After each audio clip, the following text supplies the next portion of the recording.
ሰላም እግዚአብሔር ከናንተ ጋር ይሁን። እንደምን ሰነበታችሁ ክቡራትና ክቡራን ተመልካቾች? ይህ ሳምንታዊ ምክረ ካህን ነው። በዛሬው መርሃ ግብራችን የንስሐ ሕይወትን እናነሳለን። ብዙዎቻችን ንስሐ ምን እንደሆነ በየጊዜው በየዕለቱ በቤተ ክርስቲያን ከሚሰበኩ ስብከቶች፣ ከምዕመናን እና ከጓደኞቻችን ከምናገኛቸው ምክሮች፣ ከአባቶቻችን ከምንገሰጻቸው ተግሳጮች ስለ ንስሐ እንሰማለን። ነገር ግን የንስሐ ሕይወት የለንም። በእርግጥ ለምን የንስሐ ሕይወት ሊኖረን አልቻለም? ብዙዎች ይህን ጥያቄ ያነሳሉ። ዛሬ በዋናነት የምናነሳቸው ጥያቄዎች መካከል ንስሐ ስንል ራሱ ምን ማለታችን ነው? የንስሐ ሕይወት ማለት በራሱ ምንድን ነው? የንስሐ አባት ስንል ምን ማለታችን ነው? የንስሐ አባትና የንስሐ ልጅ ምን አይነት ግንኙነት ሊኖራቸው ይገባል? ንስሐ ያልሆኑ ነገሮች ምን ምንድን ናቸው የሚሉትን በመጀመሪያው በክፍል 1 መርሃ ግብራችን እናነሳለን። ከዛ በፊት ግን ከእናንተ የተጠየቁ ጥያቄዎችን ተመልክተን እንመለስ። ብሩክ ማሙሽ እባላለሁ። የቂሊንጦ መካነ ፍስሐ ቅዱስ ሚካኤል ሆተ ጥበብ ሰንበት ተማሪ ነኝ። አንድ 3 ጥያቄዎች አሉኝ። የመጀመሪያው ጥያቄ ስለ ንስሐ ነው። ያው እንግዲህ በአውደ ምሕረትም በተለያዩ ቦታዎች በኮርስም ስለ ንስሐ ብዙ ጊዜ ተምረናል። ነገር ግን የንስሐ ሕይወት የለንም። የንስሐ ሕይወት እንዲኖር ምን ማድረግ አለብን? የመጀመሪያው ጥያቄ። ሁለተኛው ደግሞ የንስሐ አባቶች ከሌሎች አባቶች በምንድን ነው የሚለየው? ልዩነታቸውን እንዲብራራልኝ ይፈልጋለሁ። ሶስተኛው አንድ ክርስቲያን ከንስሐ አባቱ ጋር ምን አይነት ግንኙነት ሊኖረው ይገባል?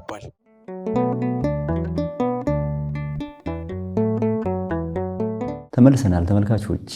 በእናንተ ጥያቄ መሰረት መምህር ተገቢ ምላሽ ይሰጣሉ። መልካም ጊዜ ይሁንላችሁ። ቀሲስ ጥላሁን ደሲሳ እባላለሁ። የማገለግለው በመንበረ ልዑል እግዚአብሔር አብ መከኒሳ ቁጥጥር ነኝ። በብስራተ ገብርኤል ደግሞ የሰንበት ትምህርት ቤቱ አባል ነኝ። ንስሐ ያው እንደሚታወቀው ከምስጢራት መካከል ነው። የሚያቀለው ነገር ደግሞ እንደዚሁ የዋዛ አይደለም። ትልቅ ነገር ከላይ አቅልሎ የሚጥል ነፃነትን የሚሰጥ ወቀሳን የሚያስወግድ ሰው ቀና ብሎ ልበ ሙሉ ሆኖ እንዲሄድ የሚያረግ ነው።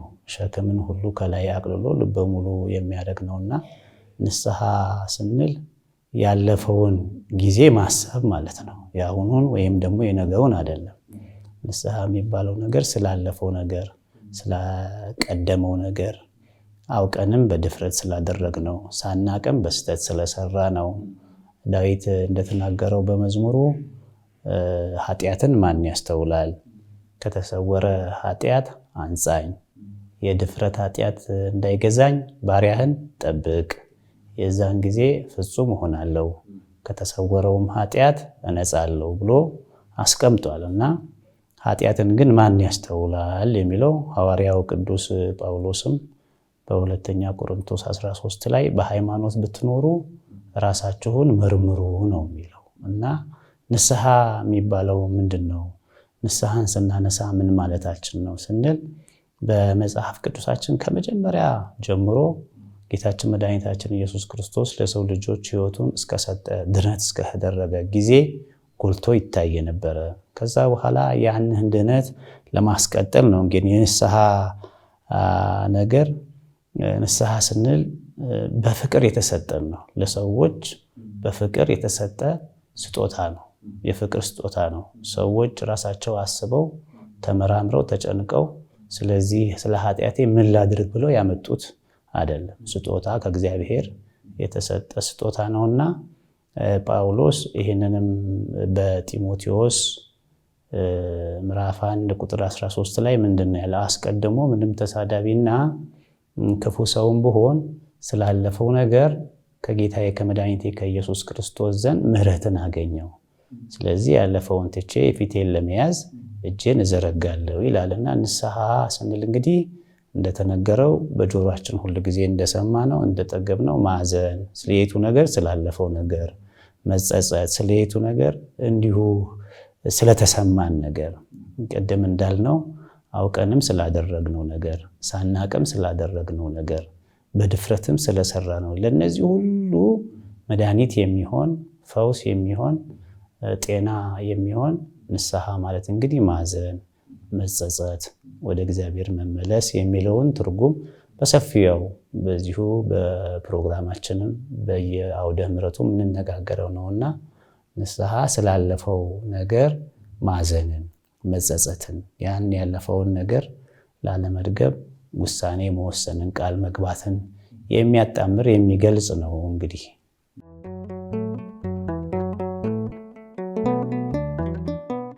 እንግዲህ ብዙ ጊዜ ያው ህይወቱ ነው ትልቁ ነገር። ቃል ህይወት ሊሆን አይችልም።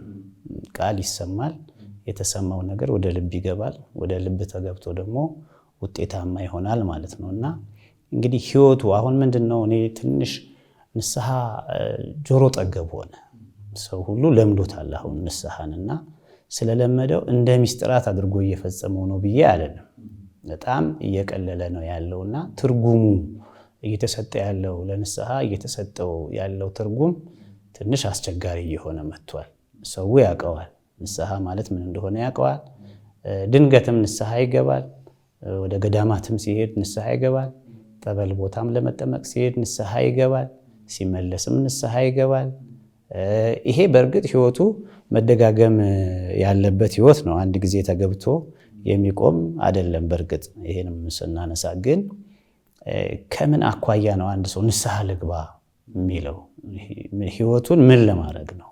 ስለዚህ ያን አስቦ ንስሐ መግባት አለበት። ስለዚህ በመጀመሪያ ትልቁ ነገር በዮሐንስ ምዕራፍ 1 ላይ እንደተጻፈው በቁጥር 8 ላይ ኃጢአት የለብንም ብንል ራሳችንን እናስታለን፣ እውነትም በእኛ ውስጥ የለም ነው። ስለዚህ ኃጢአተኛ ከሆንን በዛው ደግሞ ወረድ ስትል ቁጥር 9 ላይ በኃጢአታችን ብንናዘዝ ከኃጢአታችን ሊያነጻን ወይም ደግሞ ከኃጢአታችን ነፃ ሊያደርገን ጌታችን መድኃኒታችን ኢየሱስ ክርስቶስ የታመነ ነው ይላል። የታመነ ነው።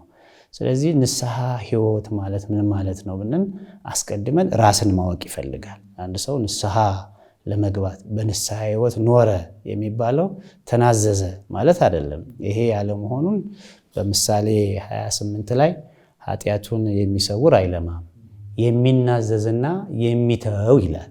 የሚናዘዝና የሚተው እሱ ከእግዚአብሔር ዘንድ ምሕረትን ያገኛል ነው የሚለው። ስለዚህ ምሕረትን ያገኛል ማለት እንግዲህ ከመናዘዝ ያለፈ ከመናገር ያለፈ ህይወት አለው የንስሐ ህይወት ብለን የምናነሳውና አንድ ሰው በንስሐ ህይወት ውስጥ ነው ከተባለ ንስሐ የገባ ሰው ንስሐ ካልገባ ሰው የሚሻልበት ነገር አለ። ወደ ስጋው ደሙ የቀረበ ሰው ስጋው ደሙ ካልቀረበው የሚሻልበት መንገድ አለ። ቤተክርስቲያን መጥቶ ኪዳን የሚያደርሰው ቅዳሴ የሚያደርሰው ኪዳን ከማያደርሰው ቅዳሴ ከማያደርሰው የሚሻልበት መንገድ አለ። እነዚህ ናቸው ህይወት ብለን የምናነሳቸው ማለት ነውና የንስሐ ህይወት አለው ሲባል አንድ ሰው ምንድነው የንስሐ ህይወት አለው ሲባል ተደጋጋሚ ኃጢአት ይሰራል ማለት ነው ወይስ ደግሞ በየጊዜው ቅድም እንዳነሳ ነው እንደ ልምድ ተደርጎ በትንሹም በትልቁም ሄዶ ኃጢአቱን እየተናዘዘ ይመጣል ማለት ነው ከአባቱ ጋራና ህይወት የሚለው ነገር ግን በጣም ትርጉም ሰጥተን ልንነጋገርበት የሚገባ ነው። እንግዲህ ስለ ንስሐ ህይወት ስናነሳ አንድ ሰው በመጀመሪያ ቅድም እንዳልነው ማን ነኝ ማለት አለበት። መቼም ተዘክሮቶ ሞትን ማሰብ ሀልዎቶ የእግዚአብሔርን መኖር ነኦሰ ተዘከር ለተሞትከ ሰው ከሆንክ ሞትህን አስብ ነው። ሲራክም ያንኑ ይናገራልና ሰው በመጀመሪያ ማሰብ ያለበት እግዚአብሔር በዚህ ምድር ላይ እንደፈጠረው እንደሚያመላልሰው እንደሚያኖረው እንደሚያበላው እንደሚያጠጣው እንደሚያስመሽለት እንደሚያስነጋለት በቦታ በሁኔታ በጊዜ የተወሰነው ሰው መሾምና መሻር ባለበት መዳንና መታመም ባለበት ማግኘትና ማጣት ባለበት ህይወት ውስጥ የሚኖር ነው ሰው። ይሄ የሰው በቃ አኗኗሩ እዚህ ጋር ነው። ሰው በዚህ ህይወት ውስጥ የሚኖር ከሆነ ደግሞ ራሱን መፈተሽና መመርመር ስላለበት ቅድም እንዳነሳ ነው በሃይማኖት ብትኖሩ ራሳችሁን መርምሩ ነው። የመጀመሪያው አንድ ሰው ንስሐ አይደለም የሚገባው ራሱን ነው የሚመረምረው። ንስሐማ ዮሐንስ አፈወርቅ በድርሳኑ ላይ በ9 ላይ ምንድን ነው የሚለው? ንስሐ ማለት መድኃኒት ነች ነው የሚለው። መድኃኒት ነች። ስለዚህ መድኃኒት ከሆነች ደግሞ መድኃኒት የሚያስፈልጋቸው በሽተኞች ናቸው። ስለዚህ ቤተክርስቲያን ባለ መድኃኒት ነች። መድኃኒቱ እግዚአብሔር ነው። ተሃማሚው በሽተኞቹ ሰዎች ናቸው ይላል። ክርስቶስም ራሱ ያው ይሄንኑ ነገር ተናግሯል እኮና በሽተኞች እንጂ ጤናሞች ባለመድኃኒት አያስፈልጋቸውም። አቃቤ ሥራይ ወይም ደግሞ ባለመድኃኒቱን የሚፈልጉት በሽተኞች ናቸው ብሏል። ስለዚህ የንስሐ ሕይወት ከመገባቱ በፊት ንስሐ ከመግባቱ በፊት አንድ ሰው ሊያደርገው የሚገባው ነገር ምንድን ነው ብለን ስንል እኔ ማን ነኝ የሚለውን ጥያቄ ጠይቆ በደንብ ማግኘት አለበት። ያንን ካገኘ በኋላ ሕይወት የሚባለው የንስሐ ሕይወትን ራሱን ካላገኘ ግን ማንነቱን ካልመረመረ ግን ራሱን ካላወቀ ግን በየትኛው መንገድ ነው ንስሐ ሄዶ የሚገባው? ስለዚህ በሃይማኖት ብትኖሩ ራሳችሁን መርምሩ ነው አንደኛ። ከዛ ሰው ሁሉ ኃጢአተኛ ስለሆነ ኃጢአት የለብንም ብንል ራሳችንን እናስታለን። እውነትም በእኛ ውስጥ የለም፣ የተጻፈልን ነገር ነው። በኃጢአታችሁ ደግሞ ብትናዘዙ ከኃጢአታችሁ ሊያነጻችሁ ጌታችን መድኃኒታችን ኢየሱስ ክርስቶስ የታመነ ነው ስለሚል ወደ ንስሐ ሕይወት ከመግባቱ በፊት አንድ ሰው ቆም ብሎ ማሰብ አለበት ማለት ነው። እንደተማረ እንደተሰበከ እንዳዳመጠ ንስሐ አይገባም። የመጀመሪያው የንስሐ ደረጃ ማሰብ ነው። ንስሐ ምንድን ነው ብሎ ያስባል ማለት ነው። ስለ ንስሐ ይማራል። ስለዚህ ኃጢአቱን በደንብ የሚያሳውቀውን መንገድ፣ ማንነቱን በደንብ የሚያሳውቀውን መንገድ ከለካ ካወቀ በኋላ በሁለተኛ ደረጃ ሄዶ ንስሐ ይገባል ማለት ነው። ንስሐ ሲገባ ሊታገል ነው።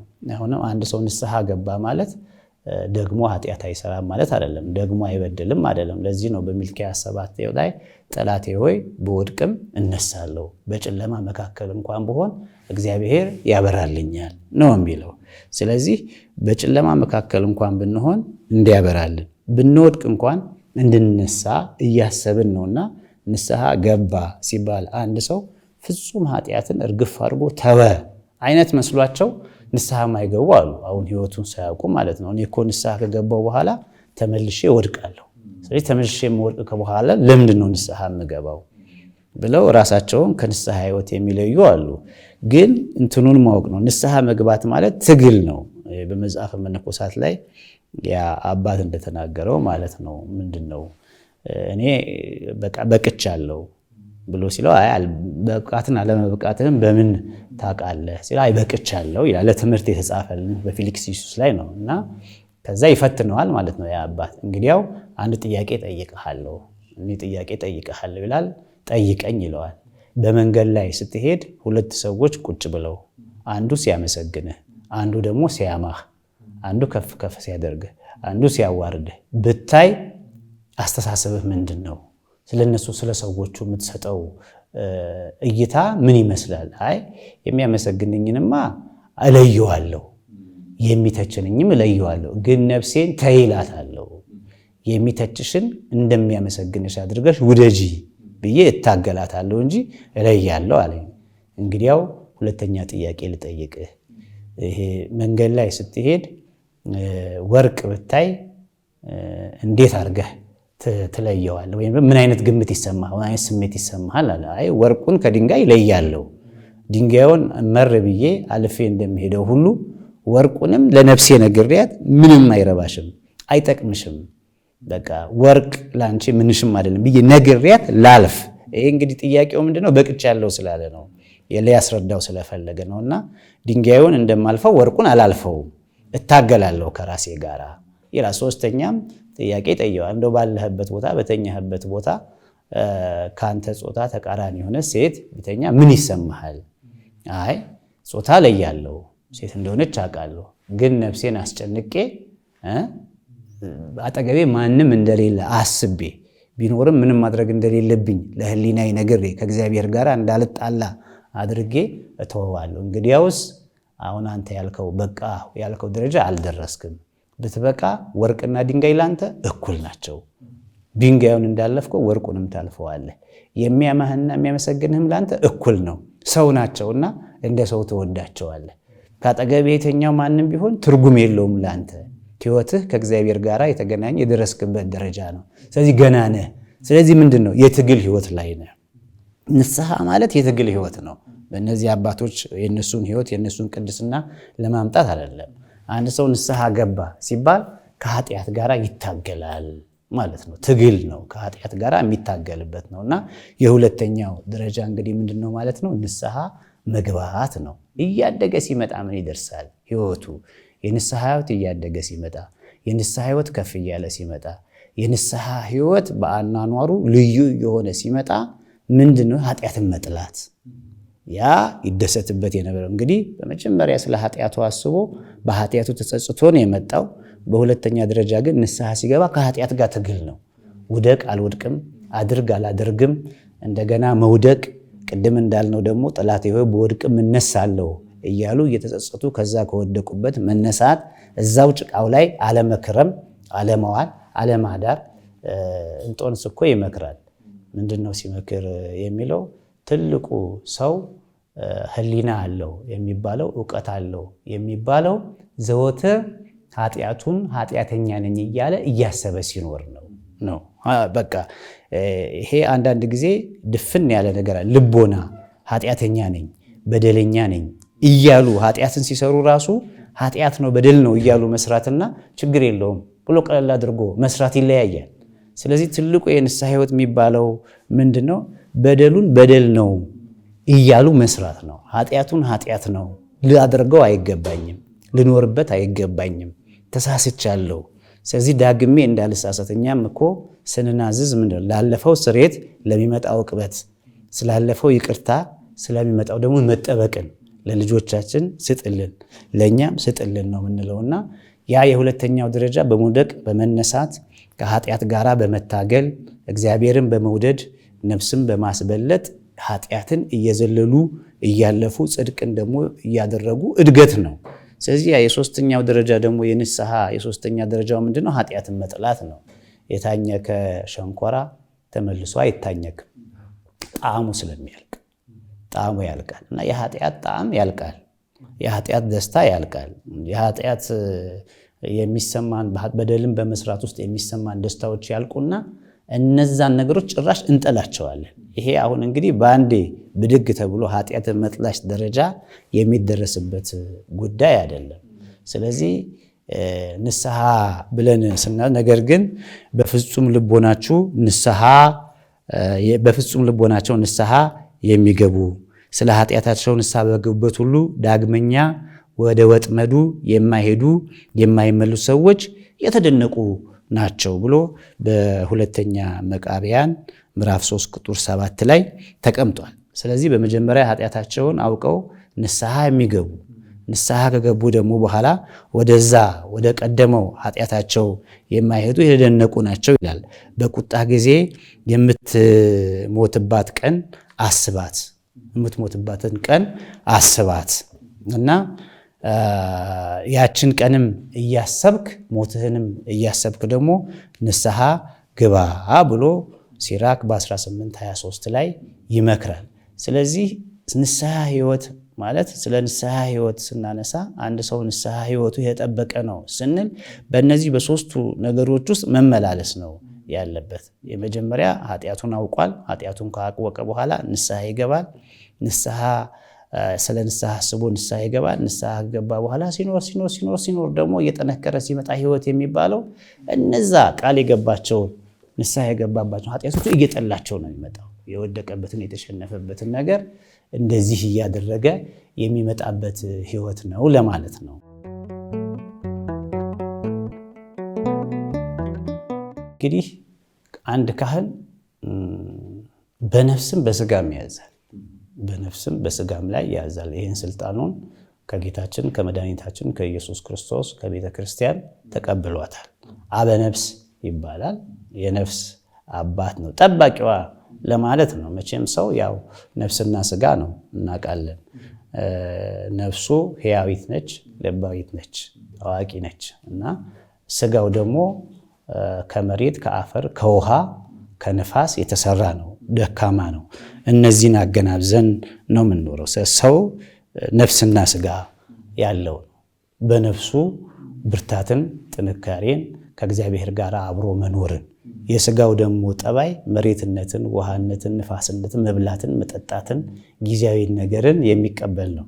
እነዚህ በአንድ ነው ያሉት። አንድ ሰው ሲባል ነፍስና ስጋ የተዋሃደው ሰው ነው። ስለዚህ ስለ ነፍሱም ስለ ስጋውም የሚያስብ ስለሆነ አንድ አባት የነፍስ አባት ቢባል ይሄንን ልንይዝ ይገባናል። በሰው ውስጥ ነፍስ አለ፣ በስጋ ውስጥ ነፍስ አለ፣ በነፍስ ውስጥ ደግሞ ስጋ አለ።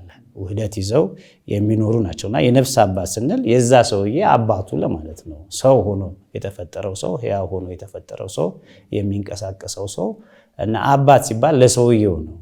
የነፍስ አባት አባቷ እና የንስሐ አባትም የሚባለው ከዚህ አኳያ ነውና እኔ አንድ ሰውን ወይም ደግሞ ንስሐ ልጄን አባት እንደሆነው ሲመጣ በነፍሱም በስጋውም ላዘው ነው። በስጋው ላዘው ማለት ለእኔ እንዲመቸኝ ለእኔ እንዲደላኝ ማዘዝ ማለት አይደለም።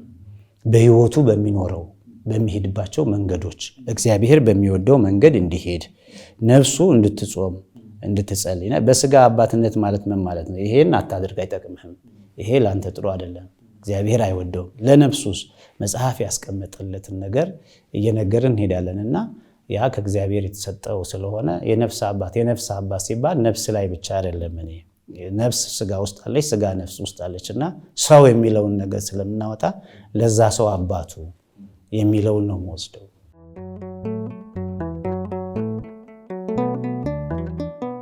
መቼም ይህንን ስልጣን ጌታችን መድኃኒታችን ኢየሱስ ክርስቶስ ሰጥቷል ለሐዋርያት። በምድር ያሰራችሁት የታሰረ ነው፣ በምድርም የፈታችሁት ደግሞ የተፈታ ነው የሚል ስልጣንን ሰጥቷል። በያዕቆብ መልእክት ምዕራፍ 5 ላይ እንደውም ከእናንተ የታመመ ሰው ቢኖር የቤተ ክርስቲያንን ቀሳውስት ይጥራ።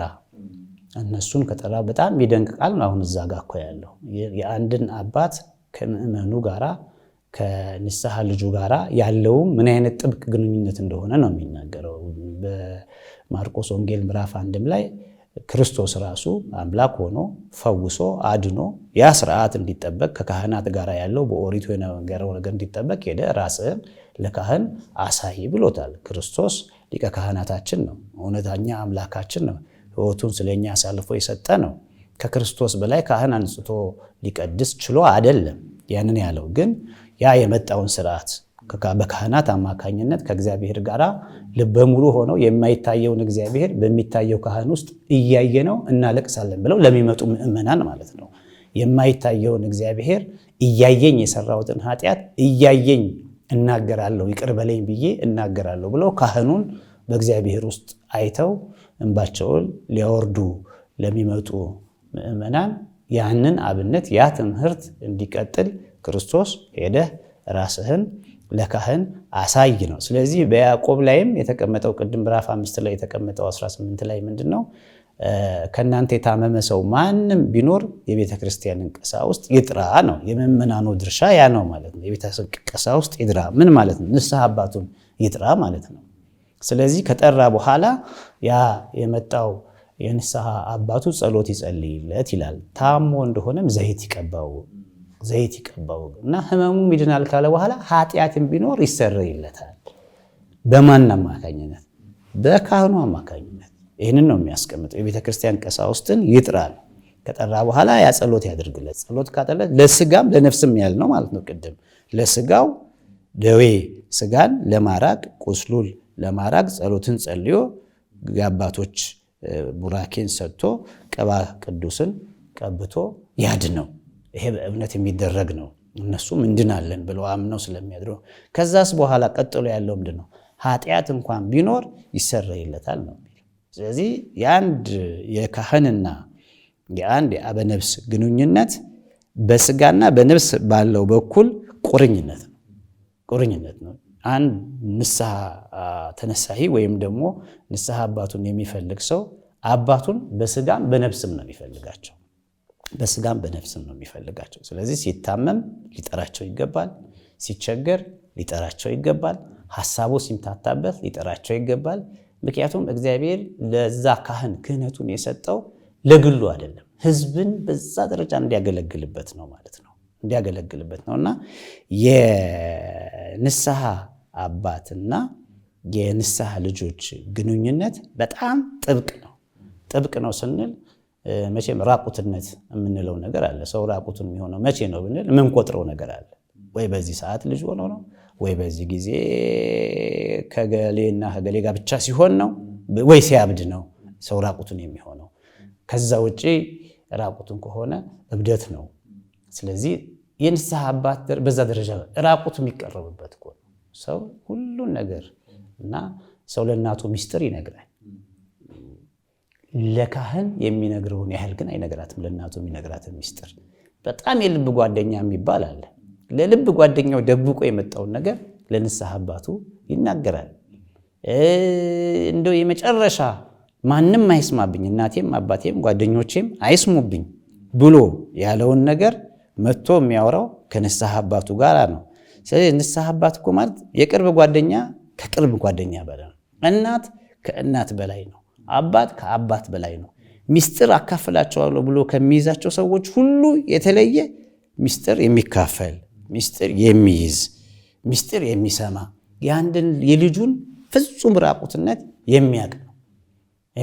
ለዚህ እኮ ነው በቃ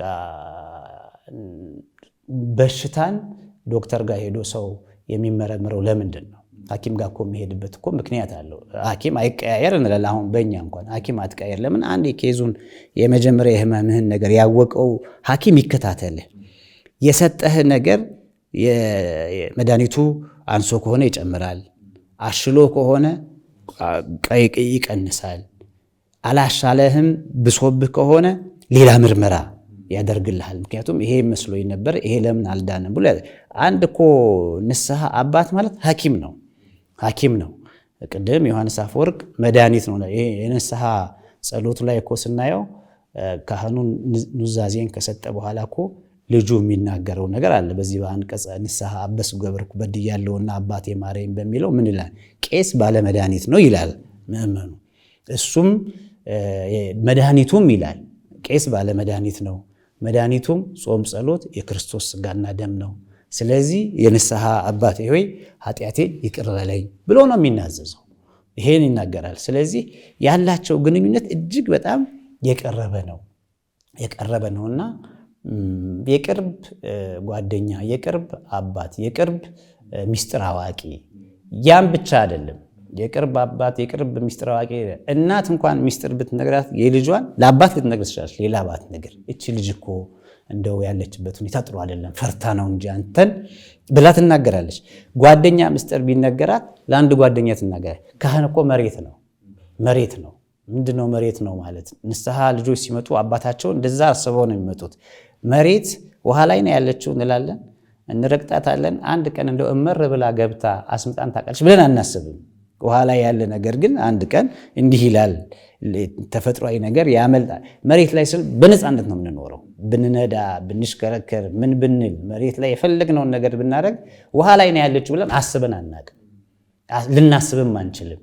ንስሐ አባት ማለት እንደዚህ ነው። የሆነ ነገር ይነግርብኝ ይሆን፣ ያወጣብኝ ይሆን፣ እንዲህ ይልብኝ ይሆን የማይባል እኮ ነው። ስለዚህ ልበ ሙሉ ሰው ሆኖ የሚሄደው እኔ የማውቀው ንስሐ አባቱ ጋር ሲሄድ ነው ልበ ሙሉ የሚሆነው። ስለዚህ ቅርርባቸው፣ ግንኙነታቸው በጣም በልበ ሙሉነት